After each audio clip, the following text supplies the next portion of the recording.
wassalatu wassalamu ala asrofil anbiya'i wal mursalin wa ala alihi wa sahbihi ajmain, amma ba'du. Yang terhormat Bapak Kepala Sekolah SMP Negeri 2 Dewi Salim, Bapak Dian Sukmawan SSPD MPD, yang mudah-mudahan nanti saya ikut gelarnya yang kedua. Yang saya hormati Bapak dan Ibu yang alhamdulillah pada kesempatan hari ini bisa hadir dalam rangka undangan saya, yaitu diseminasi penerapan pemahaman budaya positif di sekolah kita. Pertama-tama adalah kita panjatkan puji syukur kepada Allah Subhanahu wa Ta'ala yang telah memberikan rahmat, hidayah serta taufik sehingga pada siang hari ini Bapak dan Ibu masih bisa bersilaturahmi, berkumpul dalam rangka pengimbasan calon guru penggerak. Insya Allah nanti akan saya sampaikan terkait tentang budaya positif. Salawat beserta salam semoga tercurah limpahkan kepada baginda kita Nabi besar Muhammad Sallallahu Alaihi Wasallam. Bapak dan Ibu yang saya hormati, sebelum kita mulai atau sebelum saya mulai, terlebih dahulu saya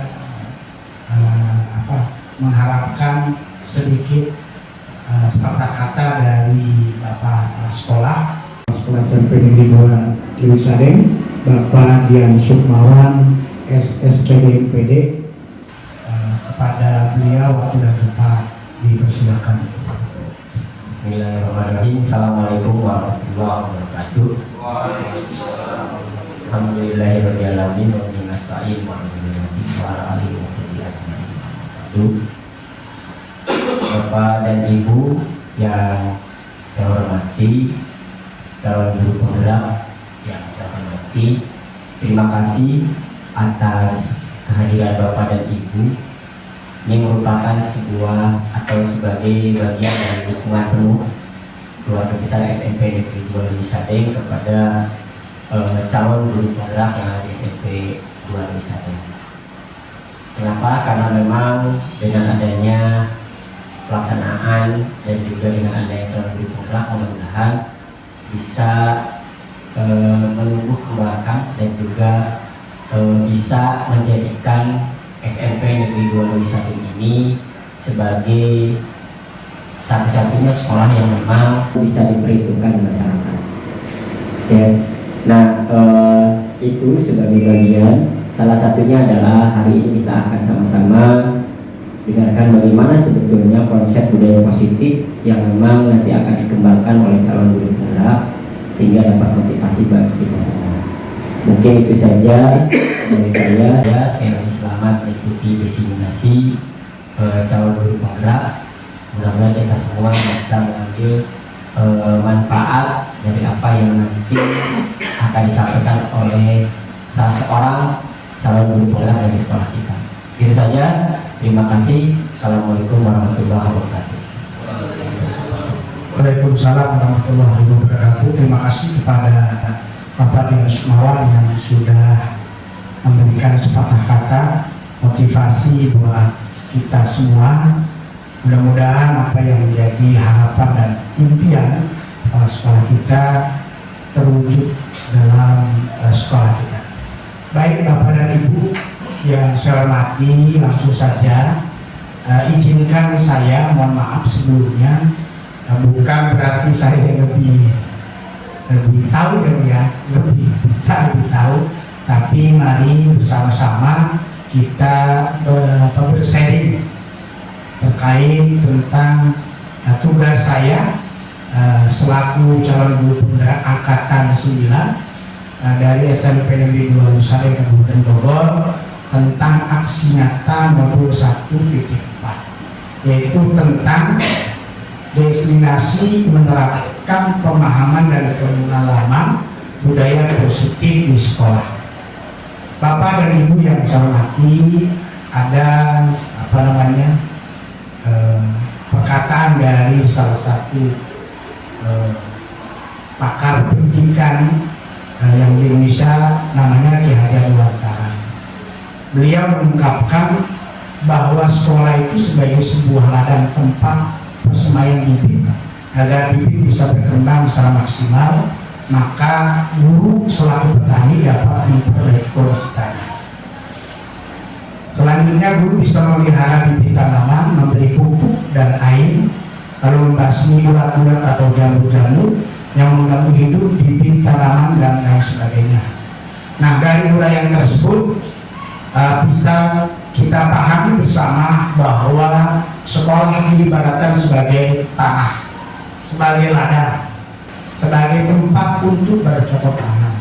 Guru itu diibaratkan sebagai petani yang mengolah tanah, yang mengolah tempat, yang mengolah lahan atau ladang tersebut, sehingga guru harus mengusahakan sekolah menjadi lingkungan yang menyenangkan, sekolah menjadikan lingkungan yang menjaga dan melindungi murid dari hal-hal yang tidak baik.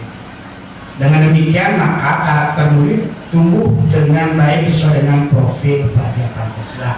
Nah, Bapak Ibu, salah satu cara yang dapat dilakukan guru dalam membantu siswa tumbuh secara maksimal memiliki karakter profil Pancasila adalah dengan bagaimana membangun budaya positif yang berpihak pada murid,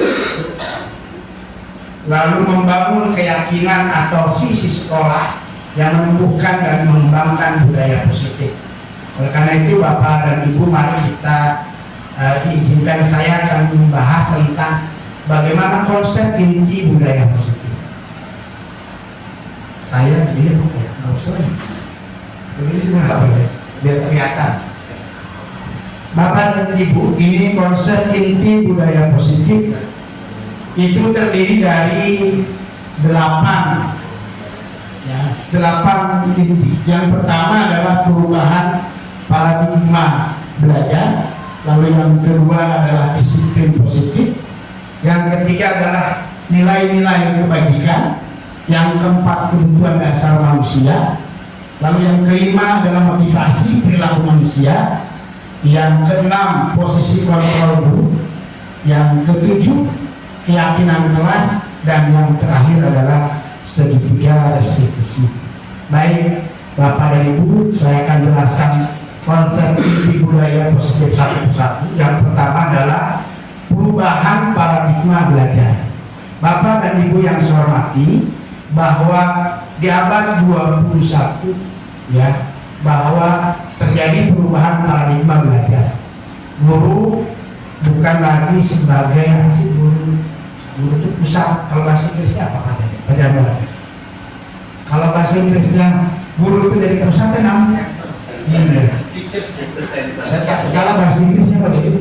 Sendiri teacher center. Ada perubahan paradigma belajar. Guru bukan lagi sebagai pusat, ya, teacher center ya. Teacher center. Jadi guru bukan pusat belajar, ya, bukan lagi itu, tapi ada perubahan paradigma di mana guru itu harus berpihak kepada murid. Jadi murid itu menjadi pusat belajar, bukan guru pusat belajar, tapi murid pusat belajar. Maka perubahan paradigma pembelajaran ini merupakan pergeseran antara stimulus respon menjadi teori kontrol. Jadi yang kurang bagus menjadi bagus. Nah, pembelajaran yang dirancang berdasarkan prinsip pembelajaran yang berpihak kepada murid dan berdiferensiasi, sehingga setiap murid akan belajar sesuai dengan kebutuhan dari tahap perkembangannya untuk menjadi manusia yang bisa meraih keselamatan dan kebahagiaan yang setinggi-tingginya demi masa depan nanti, sehingga terwujudlah profil pelajar Pancasila. Jadi harapan Ki Hajar Dewantara seperti itu. Jadi guru bukan lagi center, tapi yang menjadikan center adalah murid. Dan pembelajaran perubahan paradigma belajar salah satunya selain pembelajaran berpihak kepada murid, juga pembelajaran diferensiasi. Artinya bahwa setiap manusia punya keragaman, setiap anak punya kemampuan, punya perbedaan, baik minat, bakat, dan lain-lain. Nah, perbedaan itulah yang harusnya Bapak Ibu fasilitasi, gitu ya. Selanjutnya, Bapak dan Ibu, apa stimulus respon lalu tidak kontrol? Stimulus respon yaitu realitas kita sama, sedangkan teori kontrol bahwa realitas kebutuhan kita itu berbeda. Ya jelas tidak mungkin kebutuhan kita sama, Bu. Masing-masing orang punya kebutuhan yang berbeda. Bu Kiki pasti kebutuhan dengan Pak Ganor ya beda. Kemudian Pak Ganor istri P3K, realitas kebutuhannya pasti berbeda. Sekarang yang seluruh tinggi itu, orang itu 10 mobil, jadi tidak berbeda, jadi tidak ada yang sama. Kemudian kamu istri P3K, ya enggak di P3K, hanya juga helikopter ya. Kan dari mana itu? Jet pribadi. Jadi tas kebutuhan kita tidak sama. Lalu yang kedua, semua orang melihat hal yang sama. Teori kontrolnya, semua orang memiliki gambaran yang beda, punya pandangan, punya persepsi, punya asumsi yang berbeda pasti. Saya ingat kalau dosen saya ketika tesis, saya ini can kuku cek dosen itu benar. Lalu cek dosen itu benar, begitu belum tentu menurut dosen itu benar, karena masing-masing orang punya gambaran, punya pemikiran, punya paradigma yang berbeda. Nah, itu yang harus kita pahami dan kita hargai perbedaan itu. Itulah teori kontrol. Lalu yang berikutnya, mengubah orang agar berpandangan sama dengan kita, stimulus responnya. Sedangkan teori kontrolnya memahami pandangan orang lain tentang dunia.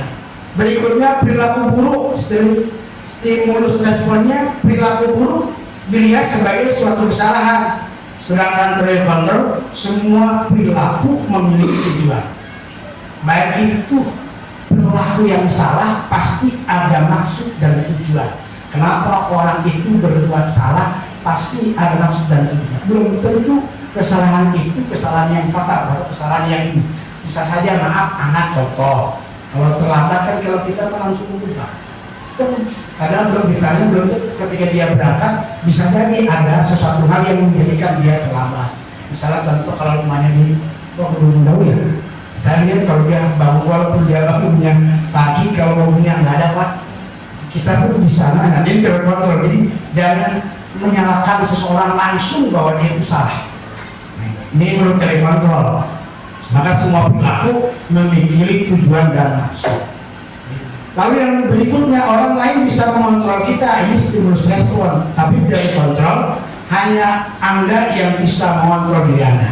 Jadi orang lain belum, kata teori kontrol, nggak bisa mengontrol kita. Yang mengontrol kita ya diri kita sendiri. Baik dan buruknya kita sebetulnya tergantung pada kita. Yang bisa apa mengoreksi ya, bisa mengontrol ya diri kita sendiri. Lalu yang berikutnya, stimulus respon, saya bisa mengontrol orang lain. Tapi teori kontrol, Anda tidak bisa mengontrol orang lain. Lalu yang selanjutnya, pemaksaan ada di saat bujuk kan gagal. Teori kontrol, kolaborasi dan konsensus menciptakan pilihan baru. Lalu yang terakhir, stimulus respon, model berpikir menang kalah, model berpikir menang-menang. Kalau menang kalah, kalau stimulus respon biasanya ada sisi negatifnya. Yang kalah maka bisa menjadi dendam. Tapi kalau menang-menang, mudah-mudahan yang kalah pun bisa menerima kekalahannya. Saya nggak nyambung ke teks politik ya. Politik dari Bapak Ibu, selanjutnya inti konsep inti positif yang kedua adalah disiplin positif. Apa sih itu disiplin? Apa itu disiplin teh mau? Padahal nama disiplin teh. Disiplin itu ya mematuhi aturan. Nah, betul. Disiplin itu taat. Kalau bahasa kita benar taat. Tapi kalau di sini lihat deh. Kalau disiplin positif, disiplin itu asal katanya dari disiplina, artinya belajar. Jadi bukan taat aturan sebetulnya.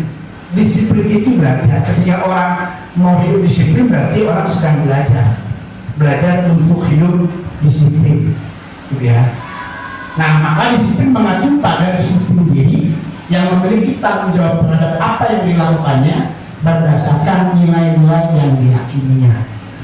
Lalu yang berikutnya, disiplin positif merupakan salah satu cara penerapan disiplin yang bertujuan untuk menumbuhkan kesadaran serta memberdayakan peserta didik tanpa imbalan, penghargaan, ancaman ataupun hukuman. Itu disiplin positif, Pak. Saya kalau nggak salah kemarin ada ini. Jadi salah satu rewel itu sebetulnya apa ya? Sesuatu yang negatif. Kalau kita kan rewel itu kan tujuannya meningkatkan motivasi ya. Tapi kemarin di TDP sebetulnya kalau anak itu diberikan penghargaan itu sebetulnya sama saja kita melakukan sebuah kesalahan tindakan. Kenapa? Karena nanti itu orang disiplin termotivasi karena ekstrinsik, bukan karena intrinsik. Yang baik itu bahwa seorang berbuat baik, berdisiplin positif karena didorong oleh intrinsiknya, motivasi intrinsik, bukan motivasi ekstrinsik. Sehingga ketika misalnya kalau ya Pak, saya kan baru, sehingga nanti ketika saya mau berbuat itu supaya dapat itu, saya mau berbuat itu supaya dapat itu. Nah, dalam apa yang saya dapat kemarin itu harusnya ya orang melakukan disiplin itu karena motivasi dari intrinsiknya. Sehingga kalau motivasi dorongan motivasi dirinya, maka insya Allah karena kesadaran diri, maka tidak akan ada berharap sesuatu. Dan itu akan langgeng. Nah, sebagai pendidik tujuan kita adalah menciptakan peserta didik yang memiliki disiplin diri sehingga mereka berperilaku mengacu pada nilai-nilai kebajikan yang universal dan memiliki motivasi intrinsik dalam perubahan perilaku ke arah yang lebih baik. Sekalipun motivasi itu ada dua, ya, motivasi intrinsik dan ekstrinsik, tapi yang lebih baik bahwa rubahnya perilaku anak menuju budaya positif, nah itu didorong oleh motivasi intrinsik agar perilakunya bukan motivasi ekstrinsik. Selanjutnya, yang berikutnya Bapak dan Ibu, nilai-nilai kebajikan. Nilai kebajikan universal berarti nilai-nilai kebajikan yang disepakati bersama, terlepas dari suku bangsa, agama, bahasa maupun latar belakangnya. Nilai-nilai ini merupakan payung besar pedoman dari sikap dan perilaku kita, atau nilai-nilai ini merupakan fondasi kita berperilaku. Nilai-nilai kebajikan adalah sifatnya positif, bukan negatif. Karena yang kebajikan itu pasti positif. Manusia yang merupakan tujuan mulia yang ingin dicapai setiap individu. Salah satu nilai kebajikan yang dicapai oleh setiap anak yang kita kenal dengan namanya profil pelajar Pancasila, yaitu beriman, bertakwa kepada Tuhan Yang Maha Esa, berakhlak mulia, mandiri, bernalar kritis, berkebinekaan global, bergotong royong dan kreatif. Sampai di sini Bapak dan Ibu ada ya tangannya.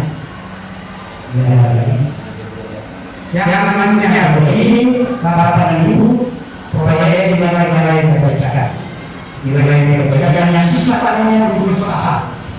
Ya, ada berdiri, lalu ada rahim, integritas, rasa hormat, keterbukaan, kebersihan, komitmen, belas kasih sayang, percaya diri, bertujuan, tenggang rasa, gotong royong, dan seterusnya.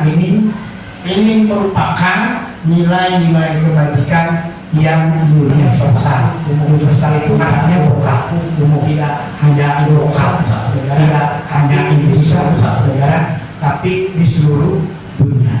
Nah ini mereka jadi awak, rajin, berani, santun, kreatif, semangat, dermawan, jujur, lalu harga diri, rendah hati, teguh hati, kedam damai, teratur, sahaja, berprinsip, kesetiaan, baik hati, toleransi, bijaksana, lalu lurus hati, pengertian, dan lain-lainnya. Nah inilah proyek nilai-nilai kebajikan yang universal.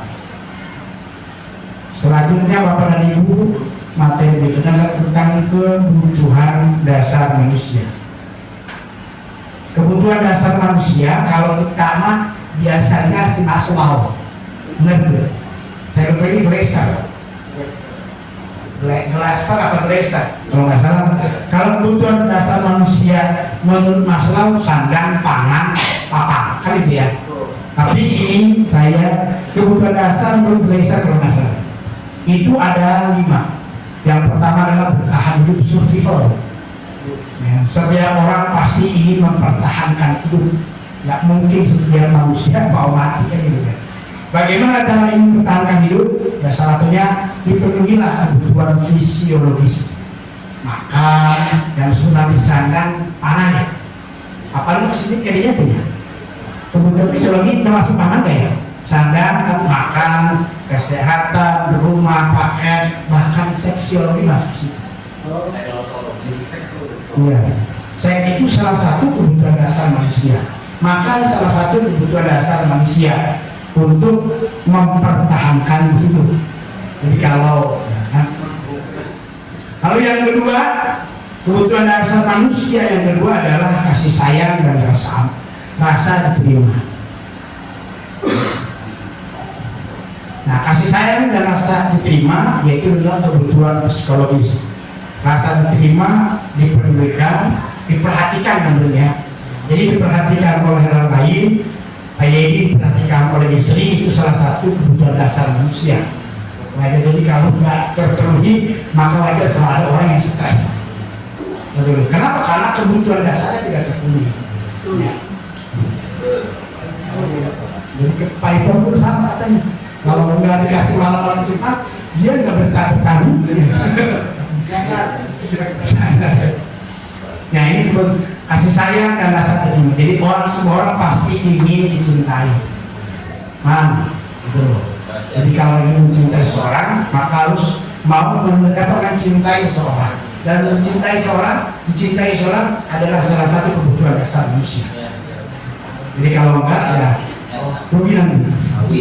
Kalau yang ketiga adalah penguasaan.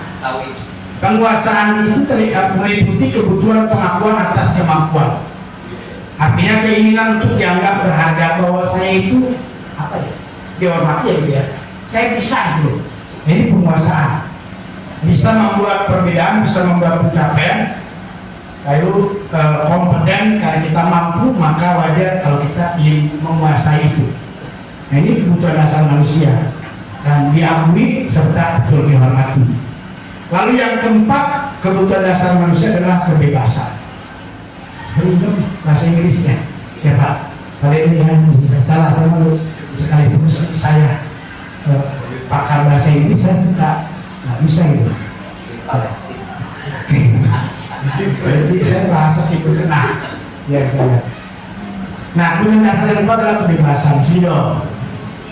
Kebebasan meliputi kebutuhan akan pilihan, mandiri, punya pilihan, mencoba hal baru, mampu mengendalikan arah dirinya. Jadi setiap manusia tidak mau intervensi, pada dasarnya nggak mau. Ya atur sebenarnya mampu. Ya, apalagi kalau kita punya kemampuan kayak sorangan kan itu adalah kebutuhan dasar manusia. Ya, betul. Ipong bener ya. Tolong sok diatur. Kalau nggak diatur, perasaan berdasar ini tidak. Jadi, ya, bagaimana ya? Ayam bebas sebenarnya terikat. Dan memang itu manusiawi. Seperti dia, kayak dia. Ayam bebas, ayam mandiri, gitu ya. Aduh, buat sebulan. Lalu yang terakhir adalah refreshing, kesenangan. Kesenangan itu apa? Fun ya? fun, kesenangan. Jadi kesenangan itu adalah kebutuhan dasar manusia. Pada saat tertentu di mana ya ada titik kejenuhannya. Nah kita memang ya kayak muli, mau mencari kesenangan, naik jalan-jalan, ayo tinggal jalan-jalan walaupun kantongnya kempes, tapi memang kebutuhan dasar manusia. Setelah pulang senangnya menang dulu Pak. Sama saya juga Pak. Kalau saya jadi bermain siapa itu? Kalau punya uang tuh aduh ngajak istri itu. Karena kebutuhan dasar manusia, makanya anak sekarang ayah kalau pulang jalan-jalan dulu. Memang salah satu kesenangan itu kebutuhan dasar manusia. Anak kecil tidak umum. Jadi kalau udah pulang ayah jalan-jalan ayah. Karena kalau sudah senang, ya itu artinya kebutuhannya sudah terpenuhi. Kalau sudah terpenuhi, maka merasa lega. Gitu ya. Sebab kalau ada, nah saya lupa. Karena kalau ada anak yang melanggar sesuatu dan sebagainya, itu sebetulnya salah satu kebutuhan dasar anak itu tidak terpenuhi. Maka anak melakukan hal-hal di luar hal yang positif. Kenapa? Karena salah satu mungkin saja tidak terpenuhi kebutuhan dasar. Selalu dibilang, mari itu benar survival. Kebutuhan manusia yang pertama misalnya mempertahankan hidup, guys nikah, kebutuhan itu kita asli kita, betul kan? Lalu lagi ke pemajikan kan, beda benar. Hanya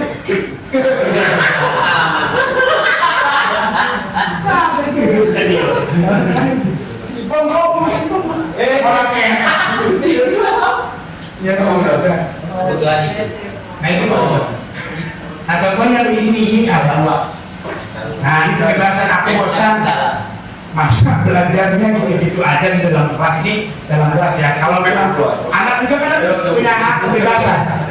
Bapak-bapak dan ibu-ibu, anak itu punya kebebasan. Ketika ternyata kita belajar dengan metode yang itu aja, lalu membosankan anak, maka anak akan begini, bosan nih belajarnya gitu aja. Itu. Lalu yang kedua, ini, aku merasa bangga dan keren. Ini penguasaan. Lalu aku sedih ibu guru tidak menyapa hari ini karena anak butuh kasih sayang. Sapa, senyum, salam. Anak kalau ditanya neng, nulis semakin takut. Maka itu ya kalau Pak Ibu mah nulis semangat. Kayak gitu mah. Padahal nggak boleh mandang, nggak boleh Pak Ibu mandang apa diskriminasi siapapun. Kalau ketemu ya itu tadi ya anak sehat sudah sarapan belum. Nah, ini bentuk kasih sayang dan rasa terima sehingga anak akan merasa saya senang sampai itu gitu ya. Tapi kalau nggak ini maka tadi aku sedih sama ibu guru atau bapak guru tidak menyapa hari ini karena ada persoalan rumah tangga lalu dibawa ke sekolah jangan dulu pas ini kadang-kadang itu terima merasa tidak dikasih sayang sama orang tua.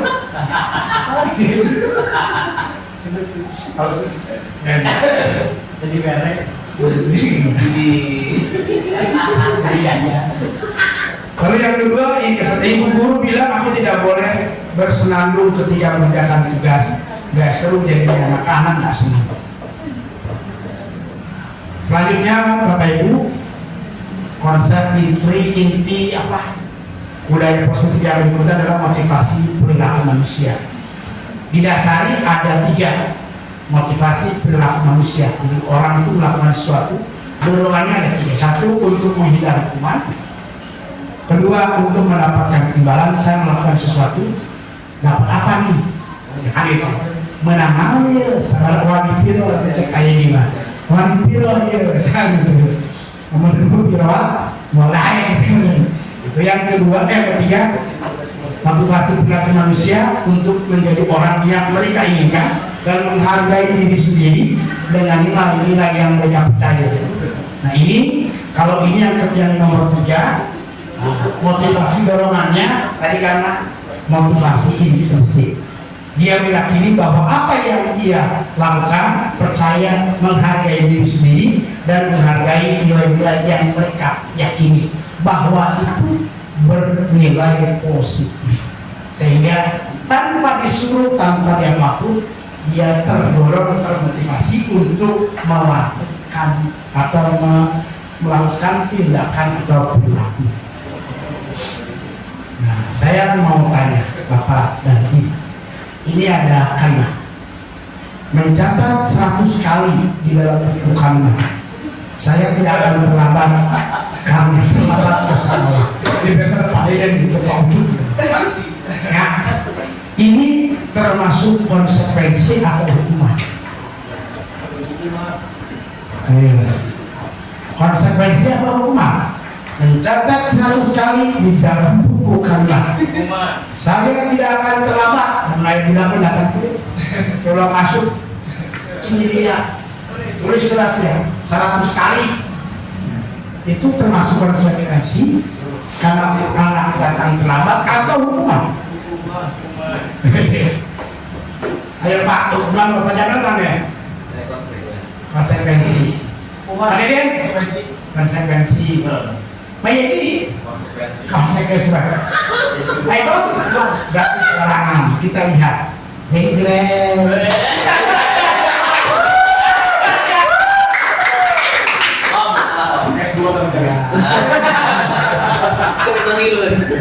jadi mencatat 100 kali di dalam buku kalimat mere sanksi ke anak itu hukuman Pak.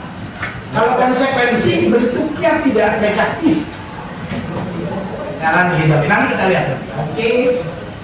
Dan tidak bersifat negatif nanti. Ada satu lagi. Nah ini.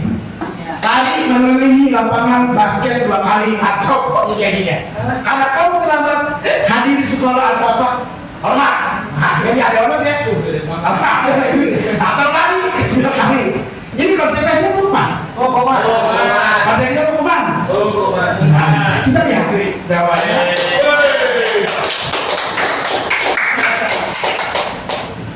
Nah, kalau ini membersihkan coretan yang dibuatnya di meja tulis termasuk konsekuensi apa hukuman? Konsekuensi. Kan coretan yang dibuatnya di meja tulis. Bersihin, dia nulis kata misalnya apa ya? Mudah misalnya ya. Lalu ini siapa yang nyoret? Saya Pak. Oh, sini kamu. Kamu nyoret ya? Iya Bapak, mohon maaf. Hapus ya. Termasuk konsekuensi atau hukuman? Konsekuensi.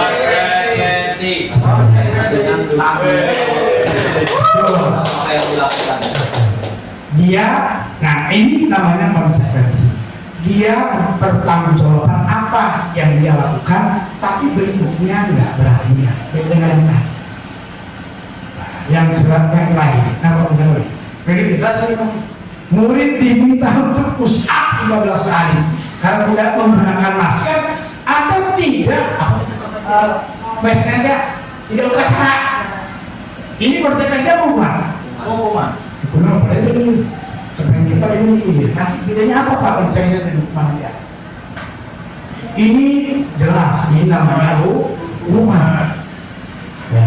Nanti baiknya, bagusnya hukuman seperti itu. Kalau hukuman kan. Nah, sekarang menggantikan kertas tugas teman yang telah dicoret-coret, konsekuensinya hukuman. Konsekuensi. Pinter Pak, awalnya ada ini. Ayo S2 betul. Benar jawabannya konsekuensi.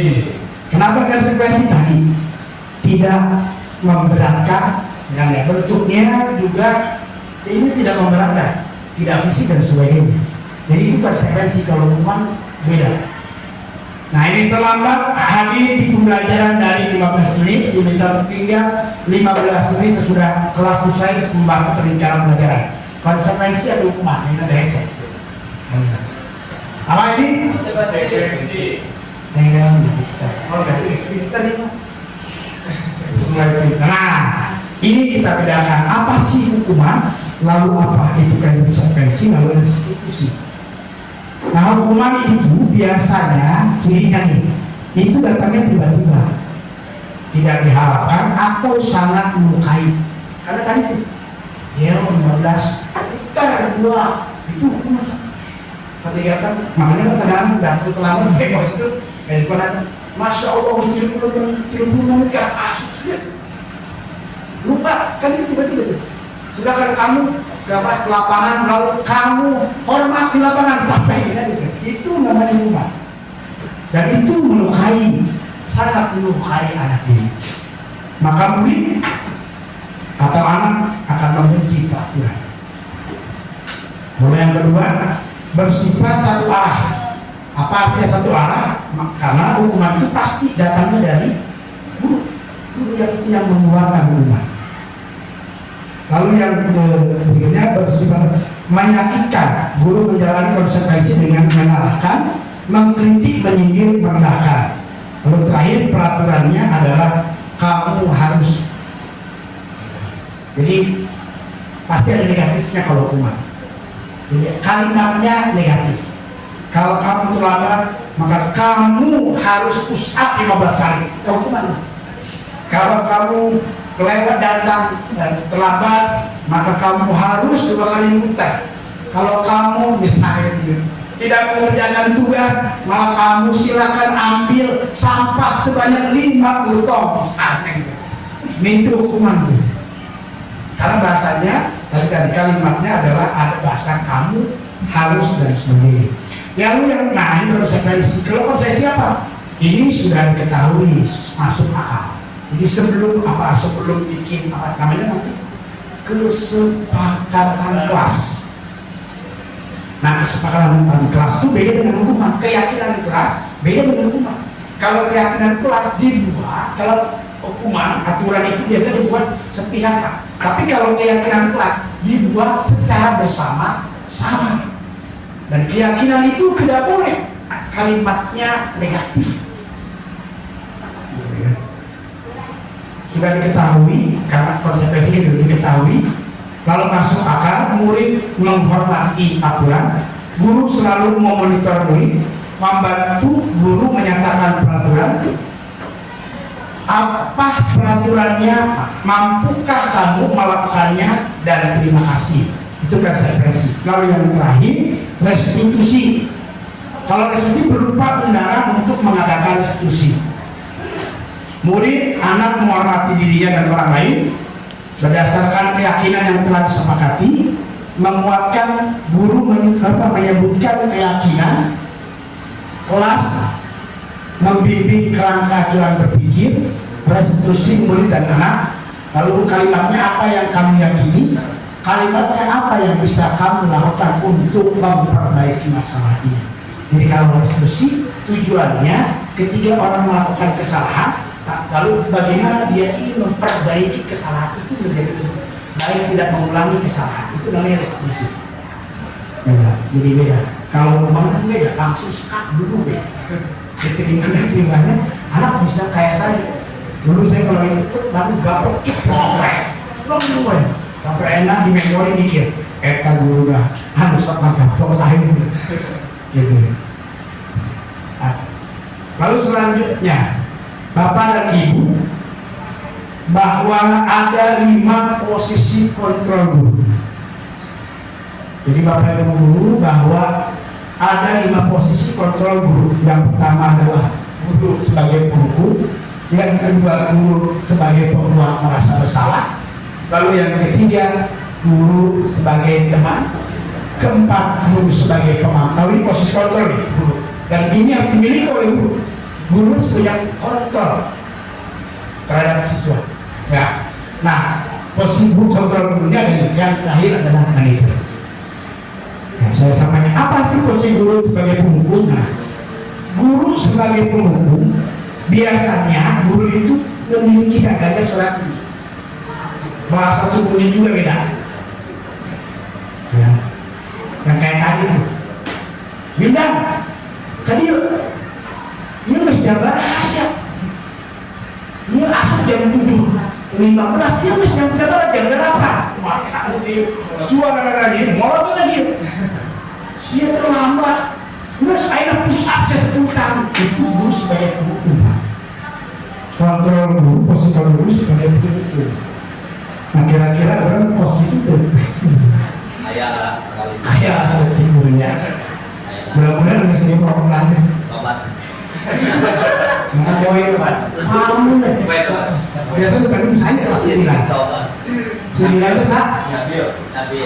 Nabi ini jam berapa Nabi datang terlambat siapa terus jam berapa terus jam 8 mana boros gitu ya kapan kalau bisa datang terlambat. Nah ini guru posisi guru sebagai orang, maka hasilnya apa? Kemungkinan murid akan marah dan menendang atau bersifat agresif.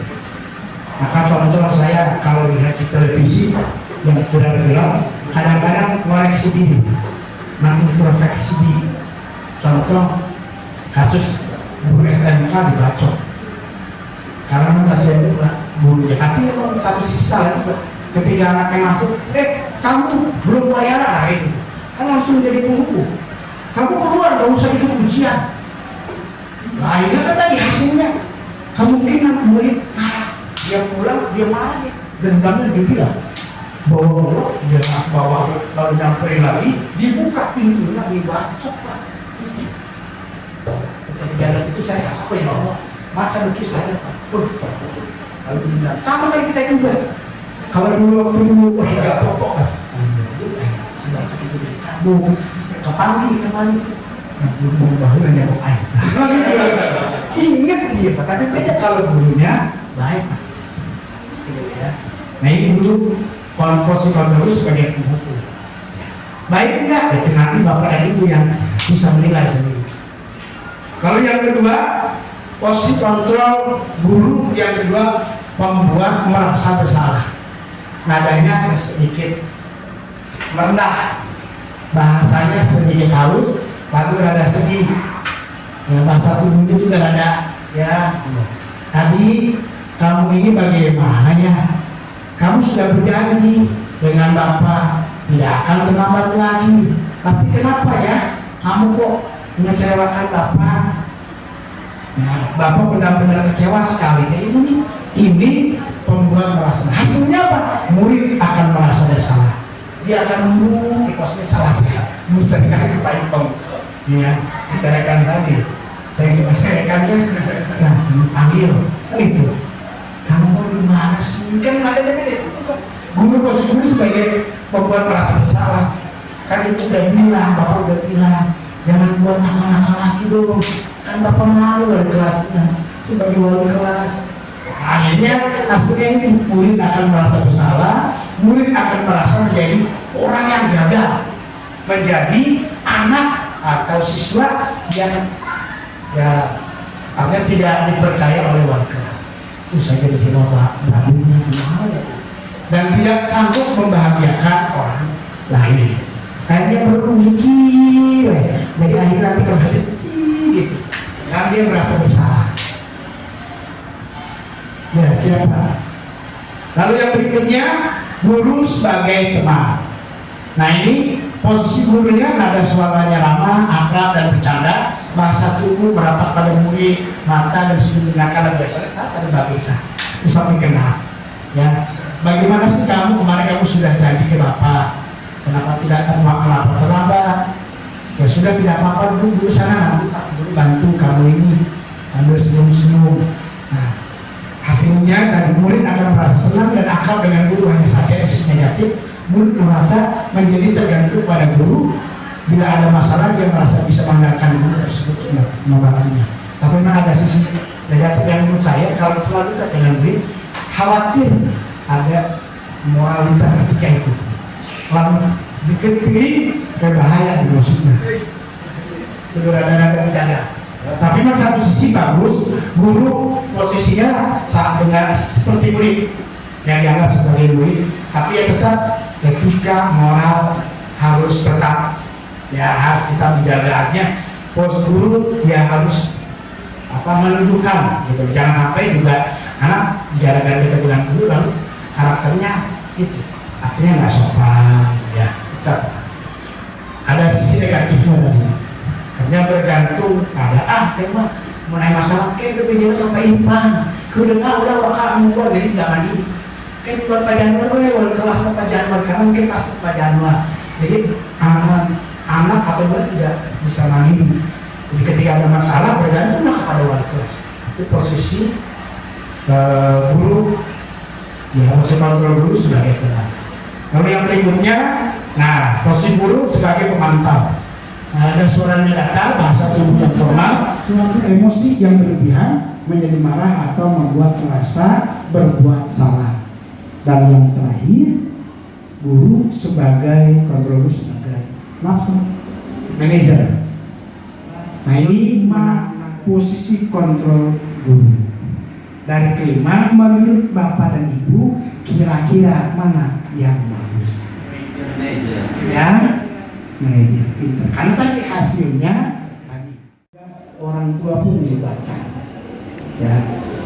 Nah, keyakinan kelas itu bersifat abstrak, berupa pernyataan yang universal, dibuat dalam pernyataan positif. Makanya keyakinan kelas itu positif bisa akan muncul kesadaran tanggung jawab untuk melaksanakan apa yang menjadi keyakinan yang terdapat. Nanti anak yang dengar berdoa sebelum dan sesudah belajar, nanti ditempel.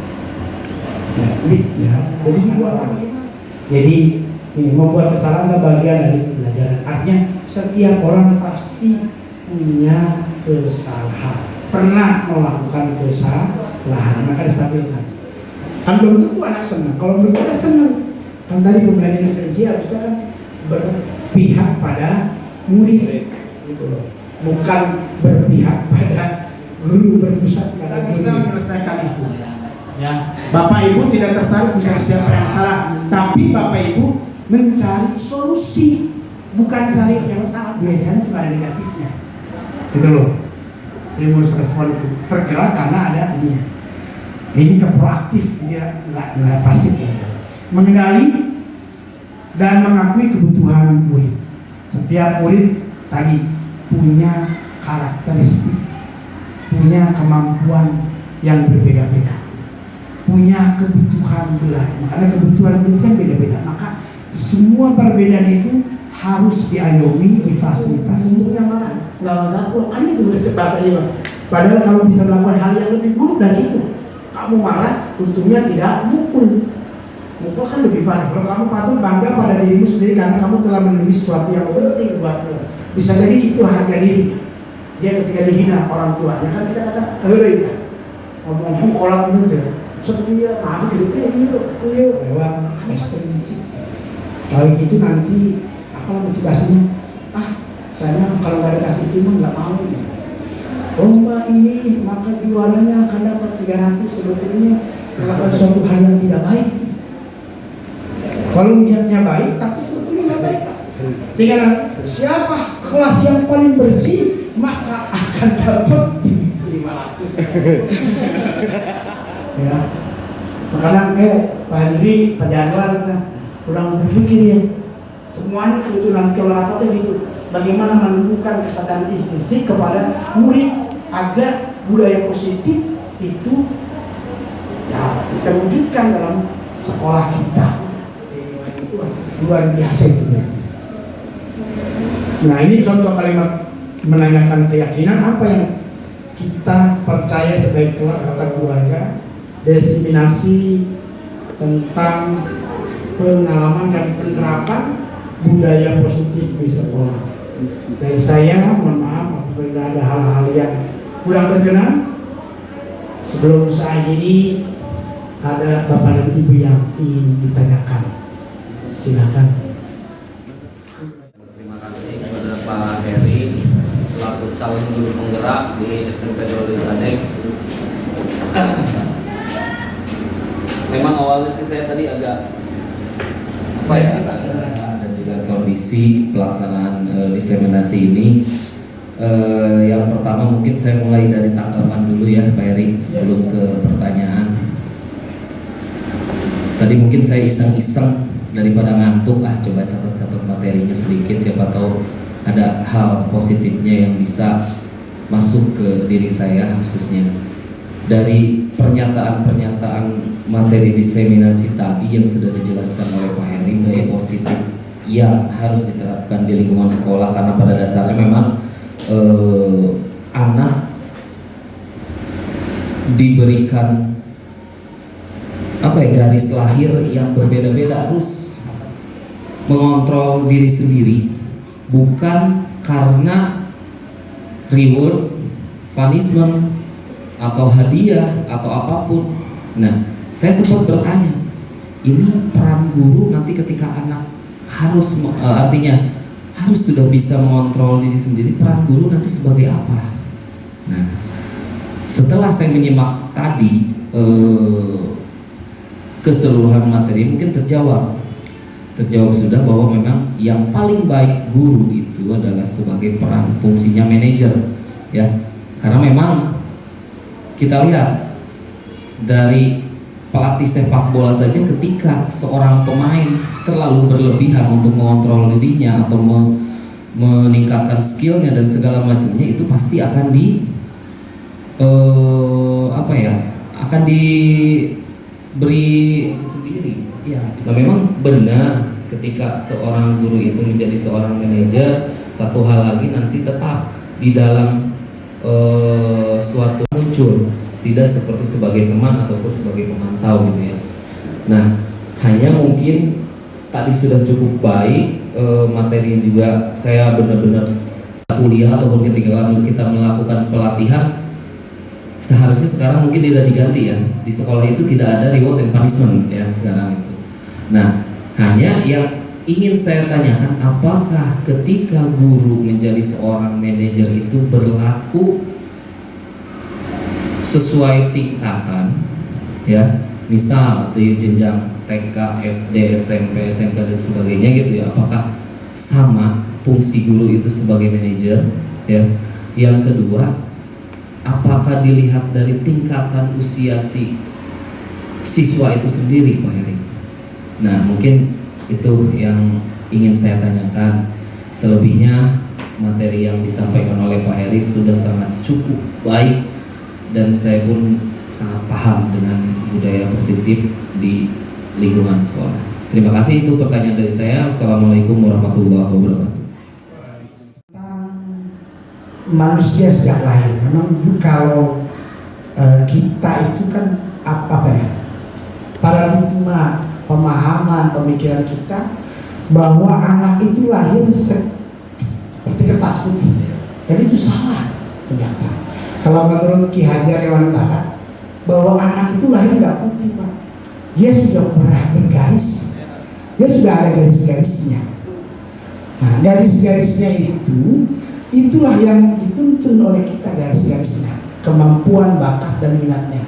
Jadi anak lahir sudah ada garisnya, sudah ada bakat, sudah ada minat, sudah ada kemampuan. Bahwa anak itu ketika dia lahir, dia punya garis-garis. Nah, garis-garis itulah yang bisa saja bakat dan minatnya yang sudah diberikan sama Tuhan. Dan tinggal guru menuntun itu. Yang menuntun, makanya di awal kata ini, kenapa dia sadar bahwa yang ia lakukan, bahwa pada dasarnya ini karena ada nilai kebajikan universal. Saya nggak mau datang terlambat karena memang baik, bukan karena takut hukuman, bukan, tapi karena kesadaran intrinsiknya. Dia sadar bahwa oh ini baik, positif loh. Kalau saya nggak datang lebih awal, nggak terlambat. Kalau saya datang ini, saya nggak ada pamrih. Saya tidak tahu masalahnya itu ada. Dan memang inilah, Pak, kata saya, ini yang harus menjadi tugas kita, bagaimana menumbuhkan motivasi anak secara intrinsik, bahwa anak itu sadar karena kesadaran diri.